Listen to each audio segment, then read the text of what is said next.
the Don't experiments. confuse me, no guy. All these parts, man, sweet wow. Do you know how many billion cells I had to defeat to get here? How many odds I beat? How many odds? Sorry, I'm not putting this correct. Sons and daughters. This guy. This is the part where that thing snaps in. Alright, great. Who I am as a person, that's a deep question. I would say JFK is a funny person, a loving and lovable person. He's a Nigerian man, you know. He's someone that tends to see the positive side of things. You know, if he's going through a harsh patch or whatever it is, always finding a reason to be grateful. So I grew up in Jos, Plateau State, Nigeria. It was a very quiet, Jos is a quiet town, you know, J-town. It's not very busy, but at the same time, my mother, I grew up with my brother and my mother, but just three of us in the house. And when I was younger, I didn't understand, but she did a lot of things to shield us from the outside world.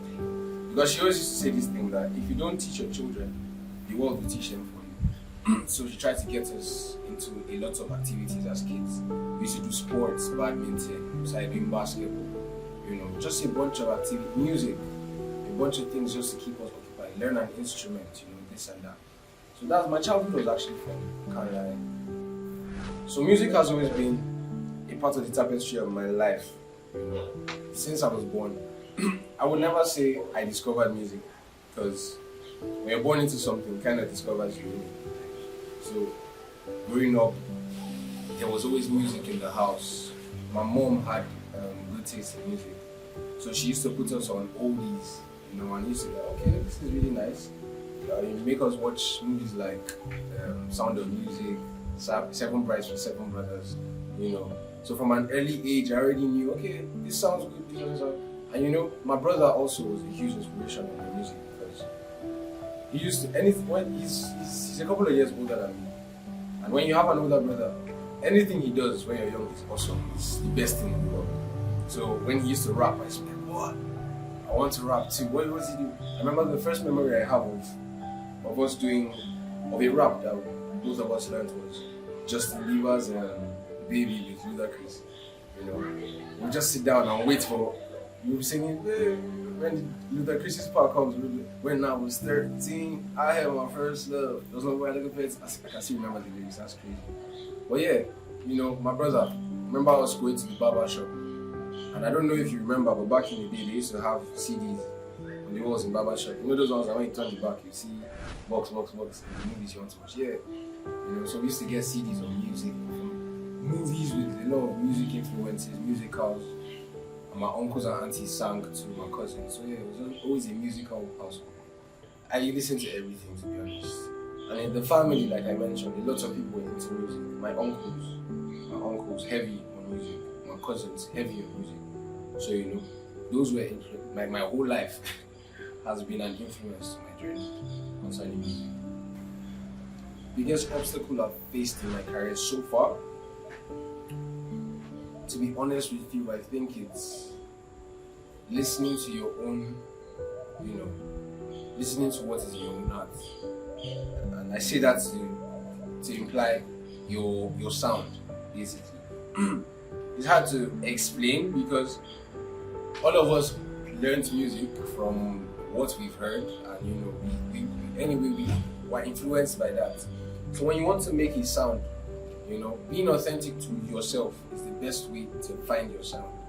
But a lot of times when you enter a space, you forget that, oh, the only reason why these people even noticed me is because of what I sounded like. But when you get into the floodlights, everybody's like, oh bro, you sound like this person, bro, just keep that style. Oh no, bro. This is what's popping, just stick to this, you understand? And you're like, now you're trying to find your sound in other people's voices. You can't even listen, you can't even hear yourself anymore. Because you're writing and you're thinking about it. It's not pure. You're not, you know, so that was a huge battle for me. I remember I battled it for a long time. Because I know I have influences, but separating that from my sound was a challenge. So yeah, that was finding my sound, or being honest to what I want to sound like. I feel like that's just life though. things are always going to get tough. You understand? It's like, you know this thing that checks your heartbeat? Yeah? Like, the only thing that shows that you're alive is if it goes up and down. So that just shows that life is full of ups and downs. So it's like, there's times you want to quit, but you just remember your why. Why am I doing this? Why did I start this? If it's something you love, it's whatever you love, you're going to fight for it. It's not always going to be easy. It's not always going to be comfortable. But you remember the people that encourage you to get here, the people that are supporting you, your family. That's what keeps me going. Because I'm the type of person that I could be on this interview right now, and then Iba will just come to my head, wait. So give me a pen and paper, and I'll write. It's always been like that, you understand? So that side, I don't think it's never going anywhere. But then chasing it as a career has sometimes been like, this is hard. Because you have to fund it, especially when you're just starting. You have to fund it. You have to look for favors. You have to ask for favors. You have to really be out there to try and put yourself in a position where it can start making sense. So, yeah, there's been times I feel like lazy to balance my personal life with music. I think there's a sweet point in the middle where they kind of just, blend together. And then it becomes just my life rather than this phase and this phase. But then the times when it's this phase and this phase is difficult. Sometimes one has to take a backseat temporarily, you understand, for the other one to share. And you just have to, how bad do you want it? Sacrifices are made to pursue goals. The first one that comes to my mind is the first time I went to Abuja for music. The reason I went was for music. I slept in the studio, literally. It was a very small, windows were plugged because of, in the studio you don't want sound from outside coming in, right? I slept in the studio for 3 weeks, right? There was no bed, there was no blanket, there was mosquitoes. I stayed there 3 weeks trying to make music, you understand? And it's a studio, people are going to come and want to record. So you're not just free to have 3 weeks to just make it audio. The moment you get to see an opportunity to record, you have to be locked in, because if you miss that opportunity, somebody's going to come to the studio and record. And just basically research, doing my homework, watching YouTube, trying to soak as much game on the business side of things, on the creative side of things, listening to interviews. I've listened to so many interviews, just soaking game. That's it for me. I think, first off, for maturity, a lot of things tend to evolve. I checked some of my lyrics from when I was younger, and I'm like, now me write this. Like, it's not even as if it was bad, because I can still see the potential in the bars I'm spitting what I'm singing. But then I can see that my delivery right now would have changed. I'm like, that was too easy now. I should have given the better build up. Age is a factor. Practice. I've done it so many times now, and there's some mistakes I wouldn't make. There's a way I've learned how to captivate my audience with my sound, like what I'm saying, to keep them hooked on the story I'm telling. You just practice and growing up, like maturity, not necessarily age, but maturity in that field.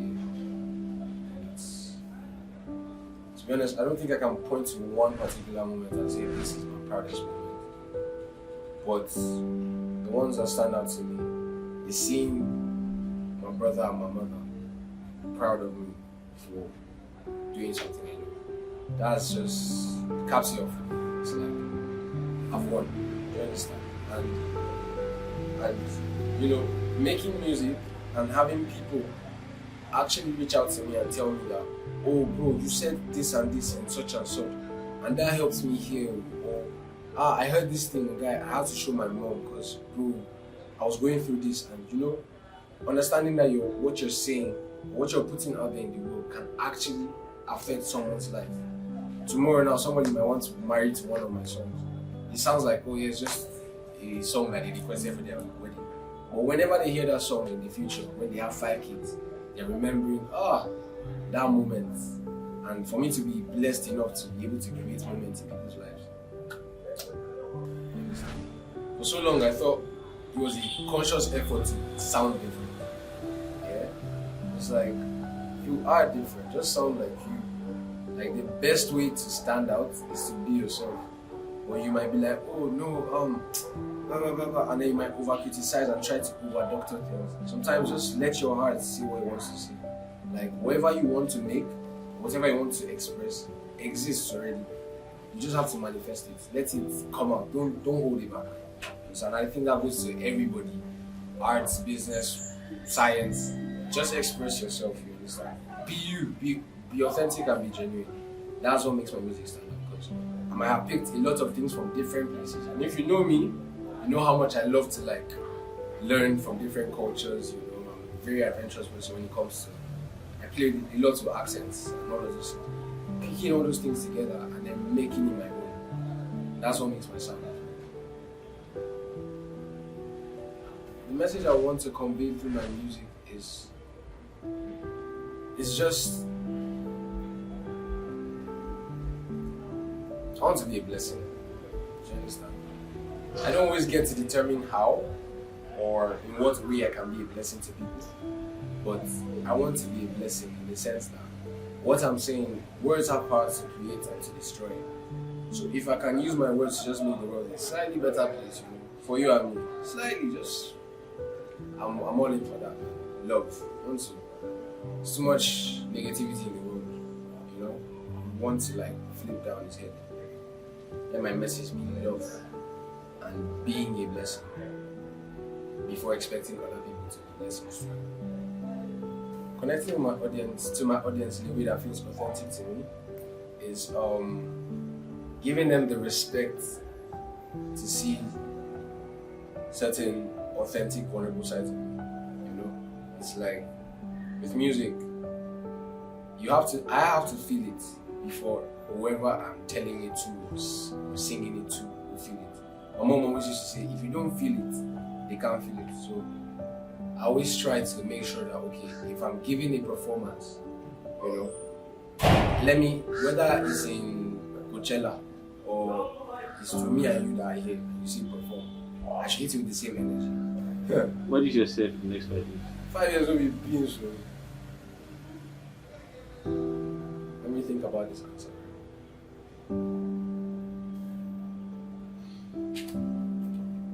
I see myself as a man who has way more understanding about myself, first off, right? Like understanding myself more than I do right now. I see me having a lot of music out, like a proper catalog, you know. I see myself at peace, you understand, like with what I'm doing, and like having relationships and taking care of my relationships. I see myself in a space where my relationships are taken care of, with people, with friends, with family, whoever it is, you know, anybody that's in my life. I see myself in a place where it's like, okay, I took care of our relationship, and right now, it might not even be for any ulterior motives or wanting anything from them, just being a good person, you know, being a better man, being a better person. That's what it is. And being more skilled. You know, I have the gift of the pen, but you have to practice. Being more up in my game, basically. Being better and everything like that. Oh, I'm always excited about making music. Details now is where the question is. Can I go to details? I don't know if my management would want me to, you know, explore that field, but what legacy do you hope to leave behind in music? Man, I want to make music that even if people came tens of years from now, hundreds of years from now, yeah, when they listen to me, I can spark something in them that will make them ask, who's that? You understand? I don't want to make music that's just sweet for the ear. I want to make music that's sweet for the soul. So I don't want my music to just be sonically pleasing. I want it to carry emotion, I want it to carry feeling. I want it to have substance and value, not just no enter studio based on more record. Like I want my music to have purpose. And that love, man, love is the greatest force in the universe. So I want my music to show love, you know. And show that, yeah, this guy, all my stories that I put out there as well, to help guide certain people and to be something that people can relate to as well. You understand? So Yeah, that's what I want my legacy to be.